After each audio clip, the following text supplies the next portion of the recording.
په 400 کې یو بل یو نیم کلنه ماشومه د نامعلومه تنانو لخوا وژل شوې ده. د پولیس د وینا تر مهاله دغه ماشومې ته تیزندي اچولې شوې ده او پلټنې روانې دي.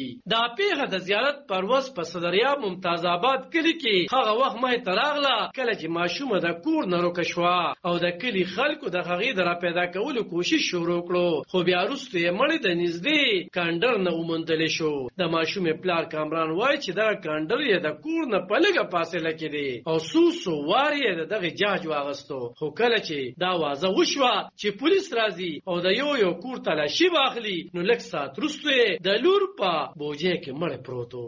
ماشومه چې داسې 8:30 بجې روکه شوه او بیا به زمونږ د غونډ کلي دا چاڼ کې لینم یو کړ چې آسونه وي او د هغې نه پس بیا راپور وکړو. بیا پولیس راغی، یې تفتیش وکړو، بیا لاړو، بیا راغی او پیدا دا 4:30 بجې شوه. 4 دا خو چې 2-3 پېره موبایل راغی نو بس دا نه مخکې بس چا دغه کړه دغه ځای کې پرته و بوجۍ کار هېڅ هم نشته، جنګ جګړه شته، دښمني شته. دغلته د کلي خلک راټول شوي او غوښتنه یې کوله چې باید متاثره کورنۍ سره دې انصاف وشي. خدای ته مونږ ځل ما خو مخې سره روډ بندولو، ما وایي چې زه روډ بندوم چې زه حکومت ته دا ووایم چې روډ دا وګوره دا زمونږ د کلي حال دی، روډ زمونږ کلي کې مونږ چا سره څه زیاتې کړې څه هغه کړې او بیا داسې ماشومه چې ډېر ناجیز ده هغه کار مونږ خو یې چې مونږ وایي چې بس وړو ته کور کې مو ته وایي چې واړه ټول کلي ته مو وایي چې روډ خپل وړو ته اوس خیال کوئ، هر سړی یېرېږي وړه دا لکه دا خو ډېر دغه کیس دی که نه هسپتال نه راوړه او ما کومه بورۍ کې چې وه ما زمونږ کلیواله چې دی ما قشانتې بورۍ کې هغې کې نیولې وه.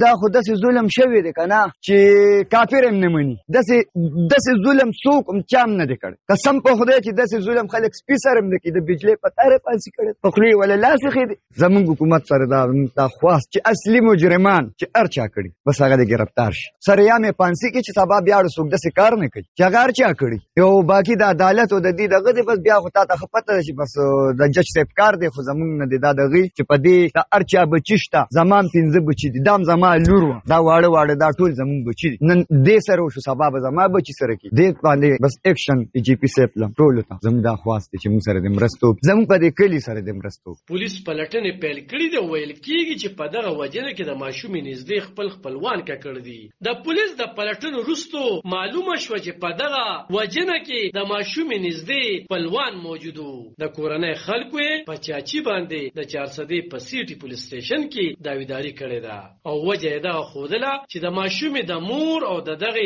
یور به روزانه جګړې وي چې د هغې د در رسولو لپاره دغه ماشومه تیزندي کړه. علب خان شیرپو، دلبر نیوز، صدریاب. په 400